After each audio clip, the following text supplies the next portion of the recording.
નમસ્કાર મિત્રો, જય શ્રી કૃષ્ણ. સ્વાગત છે ફરી એક વખત આપનું આપણી યુટ્યુબ ચેનલ ભક્તિ કીર્તન સંગ્રહમાં. મિત્રો, આજના આ વિડીયોમાં આપણે વૈશાખ મહિનાની અમાસે ઉજવવામાં આવતો દિવસ, પવિત્ર દિવસ એવા શનિ જયંતિ વિશે વાત કરીશું. કહેવાય છે કે આ દિવસે ભગવાન શનિદેવનો જન્મ થયો હતો, એટલા માટે વૈશાખ મહિનાની અમાસે શનિ જયંતિ ઉજવવામાં આવે છે. તો આજના આ વિડીયોમાં આપણે વાત કરીશું કે આ દિવસે શું કરવું, શું ન કરવું. આ દિવસની મહિમા કથા સાંભળીશું. સાથે જ આજના દિવસે કઈ વસ્તુનું દાન કરવું, શનિ દોષમાંથી બચવા માટે કયા ઉપાય કરવા, પોતાની રાશિ પ્રમાણે કઈ વસ્તુનું દાન કરવું, તથા આજે કયા મંત્રનો જાપ કરવો અને શનિદેવની જન્મ કથા પણ સાંભળીશું. તો અંત સુધી મારી સાથે જોડાયેલા રહેજો. વિડીયો પસંદ આવે તો કોમેન્ટ સેક્શનમાં એક વખત જય શનિદેવ અવશ્ય લખજો. તો આવો હવે આપણે આ વિડીયોની શરૂઆત કરીએ. ઓમ સમ શનૈશ્ચરાય નમઃ. મિત્રો, વૈશાખ મહિનાની અમાસ એટલે કે શનિ જયંતિનો દિવસ. આપણા ધર્મમાં આ દિવસનો વિશેષ મહિમા માનવામાં આવ્યો છે. શાસ્ત્રો અનુસાર આ દિવસે કરેલી પ્રાર્થના અને ઉપાસનાથી સાડાસાતી, ઢૈયા અને જન્મકુંડળીના શનિદોષમાં રાહત મળે છે. જે લોકો લાંબા સમયથી આર્થિક મુશ્કેલીઓ, નોકરીમાં અવરોધ, કોર્ટ કચેરીના કેસ, દેવું અથવા માનસિક તણાવથી પીડાઈ રહ્યા હોય, તેમને આ દિવસે શનિદેવનું પૂજન અવશ્ય કરવું જોઈએ. શનિદેવ એ ન્યાયના દેવતા હોવાથી તે મહેનત કરનાર વ્યક્તિ ઉપર ઝડપથી કૃપા કરે છે અને આ દિવસે કરેલું દાન પણ અનેક ગણું ફળ આપે છે એવી માન્યતા છે.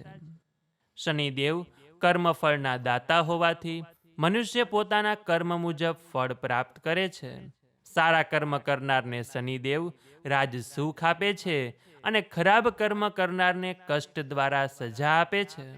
એટલે આજના દિવસે એ વસ્તુનું ખાસ ધ્યાન રાખવું કે ખોટું બોલવું નહીં, કોઈનું અપમાન કરવું નહીં, વૃદ્ધો કે ગરીબોને દુઃખ પહોંચાડવું નહીં, ક્રોધ કરવો નહીં, લડાઈ ઝઘડો કરવો નહીં, દારૂ, માંસાહાર કે તામસિક ભોજન લેવું નહીં, કોઈની સાથે છેતરપિંડી કરવી નહીં કે જેનાથી શનિદેવ આપણાથી નારાજ ન થાય.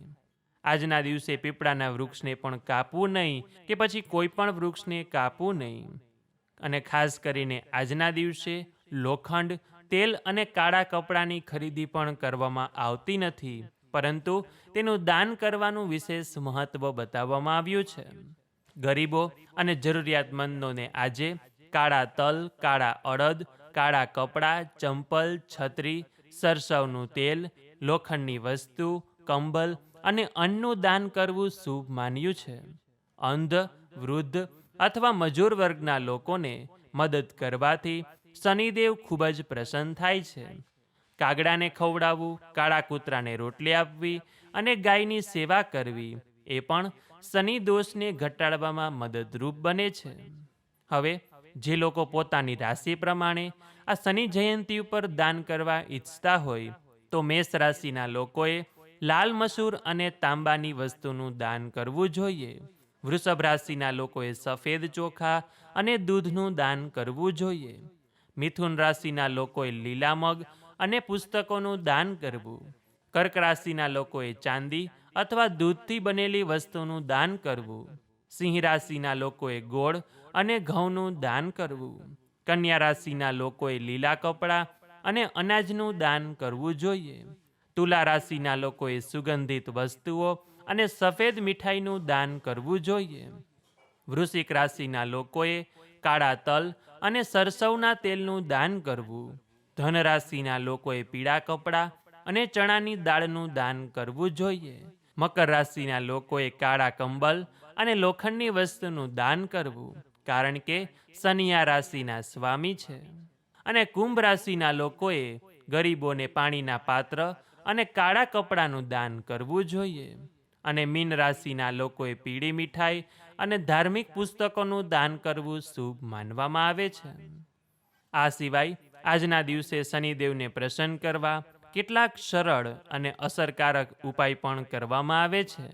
એટલે કે આજના દિવસે હનુમાનજીના મંદિરે જઈ હનુમાન ચાલીસાનો પાઠ કરવો, પીપળાના વૃક્ષની પરિક્રમા કરી સરસવનો તેલનો દીવો પ્રગટાવવો પણ શુભ માનવામાં આવે છે.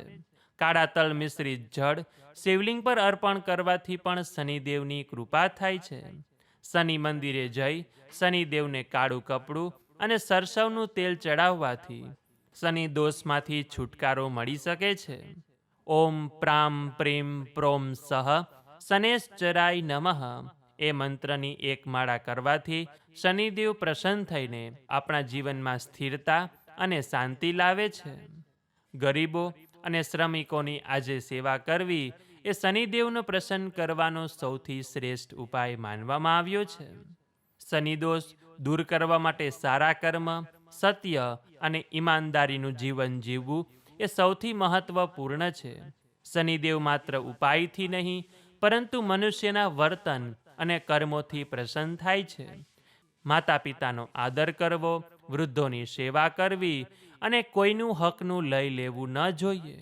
આ બધું શનિદોષ ઘટાડવામાં મદદરૂપ થાય છે. જે કોઈ વ્યક્તિ સતત ભક્તિ, દાન અને સદાચારનું પાલન કરે છે તો શનિદેવ તેના જીવનમાંથી અનેક કષ્ટો દૂર કરીને સુખ, સમૃદ્ધિ અને સફળતા પ્રદાન કરે છે. આજના દિવસે સવારે વહેલા ઉઠી શનિ મંદિરે જઈ શનિદેવનું પૂજન કરવું અને ત્યાં બેસીને શનિ સ્તોત્રનો પાઠ કરવો, શનિ ચાલીસાનો પાઠ કરવો કે પછી શનિ મંત્રનો પાઠ કરવો.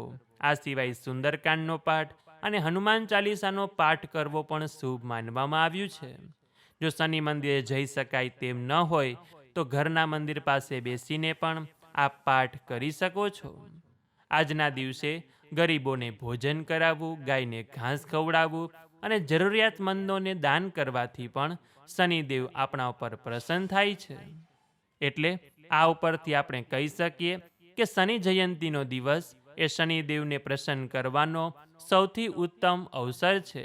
જો આજના દિવસે આપણે તેમની સેવા, પૂજા, ઉપાસના કરીશું, તેમને પ્રસન્ન કરવાના ઉપાય કરીશું અને તેમના મંત્ર પાઠ કરીશું, તેમની કથાનું શ્રવણ કરીશું તો શનિદેવ અવશ્ય આપણા ઉપર પ્રસન્ન થાય છે. તો આપણે સાંભળ્યું શનિ જયંતીનો મહિમા કથા. હવે આપણે સાંભળીએ શનિદેવની જન્મકથા. તો બોલીએ શ્રી શનિદેવ મહારાજ કી જય. તો મિત્રો, શનિદેવની જન્મકથા એ આપણા હિન્દુ ધર્મમાં અત્યંત પવિત્ર અને રહસ્યમય માનવામાં આવે છે. કેમ કે શનિદેવને કર્મફળના દાતા, ન્યાયના દેવ અને નવગ્રહોમાં સૌથી પ્રભાવશાળી ગ્રહ તરીકે માનવામાં આવે છે. તેમની કથા આપણને કર્મ, ધર્મ અને સત્યના માર્ગ પર ચાલવાની પ્રેરણા આપે છે. પુરાણો અનુસાર સૂર્યદેવના લગ્ન સંજ્ઞા દેવી સાથે થયા હતા. સૂર્યદેવના તેજને સહન કરવું એ સંજ્ઞા દેવી માટે અત્યંત મુશ્કેલ બન્યું હતું. તેથી તેમણે પોતાની છાયા દ્વારા બનેલી એક સ્ત્રી છાયાને પોતાના સ્થાન પર રાખી પોતે તપ કરવા માટે જંગલમાં ચાલી ગયા. સમય પસાર થતાં સૂર્યદેવ અને છાયાના સંયોગથી શનિદેવનો જન્મ થયો. કહેવામાં આવે છે કે જ્યારે છાયાદેવી ગર્ભવતી હતા ત્યારે તેઓ ભગવાન શિવજીની કઠોર ઉપાસના અને તપસ્યા કરતા હતા. તપ દરમિયાન તેમણે ખોરાક અને આરામનો ત્યાગ કર્યો હતો અને આ કારણે ગર્ભમાં રહેલા બાળક પર તેની અસર પડી અને બાળકનો વર્ણ અત્યંત શ્યામ થઈ ગયો. તેથી શનિદેવનો રંગ કાળો અથવા ગાઢ વાદળી માનવામાં આવે છે. જ્યારે શનિદેવનો જન્મ થયો ત્યારે તેમની નજર સૂર્યદેવ પર પડી અને એવું માનવામાં આવે છે કે શનિદેવની દ્રષ્ટિ અત્યંત પ્રભાવશાળી હતી. તેમની પ્રથમ દ્રષ્ટિ પડતા જ સૂર્યદેવના ઘોડા નબળા પડી ગયા અને સૂર્યના તેજમાં ઘટાડો થયો. આ જોઈને સૂર્યદેવને શંકા થઈ કે આ બાળક સામાન્ય નથી અને ત્યારથી જ શનિદેવની દ્રષ્ટિને ખૂબ જ શક્તિશાળી માનવામાં આવે છે.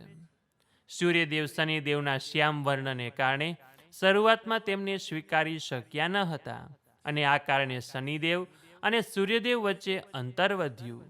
પરંતુ બાદમાં દેવતાઓએ જણાવ્યું કે શનિદેવ મહાન તપસ્વી અને ન્યાયપ્રિય દેવ બનશે. એટલે ત્યારબાદ શનિદેવે કઠોર તપ કરી ભગવાન શિવજીને પ્રસન્ન કર્યા અને ભગવાન શિવે તેમને નવગ્રહોમાં વિશેષ સ્થાન આપ્યું અને કહ્યું કે તેઓ દરેક જીવને તેના કર્મ પ્રમાણે ફળ આપશે. શનિદેવને ન્યાયના દેવ કહેવામાં આવે છે, કારણ કે તેઓ કોઈ વ્યક્તિ સાથે ભેદભાવ કરતા નથી. રાજા હોય કે ગરીબ, સારા કર્મ કરનારને શુભ ફળ અને ખરાબ કર્મ કરનારને દંડ આપવાનું કાર્ય શનિદેવ કરે છે. તેથી જ લોકો શનિદેવથી ડરે પણ છે અને તેમની ભક્તિ પણ કરે છે. એટલે આ રીતે શનિદેવની જન્મકથા આપણને શીખવે છે કે જીવનમાં કર્મનું ખૂબ જ મહત્વ છે. સારા કર્મ કરનારને શનિદેવ હંમેશા આશીર્વાદ આપે છે અને ખોટા માર્ગ પર ચાલનારને યોગ્ય દંડ આપે છે. તો બોલીએ શ્રી શનિદેવ મહારાજ કી જય. તો મિત્રો, આજે આપણે શનિ જયંતી ઉપર આ દિવસનો મહિમા કથા સાંભળ્યો. આ દિવસે શું કરવું, શું ન કરવું, કઈ વસ્તુનું દાન પુણ્ય કરવું અને શનિ દોષમાંથી છુટકારો કેવી રીતે મેળવવો તે પણ જાણ્યું. આશા છે કે આપ સૌ લોકોએ મારી સાથે આ વિડીયો જોયો હશે, સાંભળ્યો હશે. તો આપને આ વિડીયોમાંથી શું શીખવા મળ્યું તેમને કોમેન્ટ સેક્શનમાં જરૂરથી જણાવજો. તો આ વિડીયો પસંદ આવ્યો હોય તો લાઈક કરી તમારા મિત્રોને મોકલી, અમારી ચેનલમાં નવા હોય તો સબસ્ક્રાઈબ કરવાનું ભૂલતા નહીં, કે જેથી આવનાર અવનવા વિડીયો આપ સૌને મળતા રહે. તો આ સાથે હવે મને રજા આપો, મળીશું ફરીથી એક નવા વિડીયોમાં. ત્યાં સુધી આપ સૌ લોકોને અમારી ચેનલના જય શ્રી કૃષ્ણ. ધન્યવાદ. મારી સાથે જોડાઈ રહેવા બદલ, મને સાંભળવા બદલ આપ સૌ લોકોનો ખૂબ ખૂબ આભાર.